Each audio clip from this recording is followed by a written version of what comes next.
Welcome, in front of me is an HTC Desire 628, and today I will show you how you can format your SD card.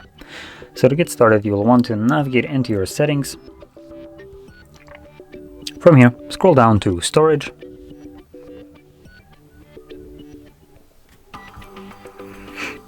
Again, scroll down and you will find your SD card, and below that you should find option to format it. Select Erase SD card, erase everything. This will begin a process which takes a couple seconds.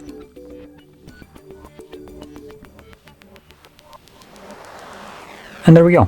The process is now completely finished. So, if you found this very helpful, don't forget to hit like, subscribe, and thanks for watching.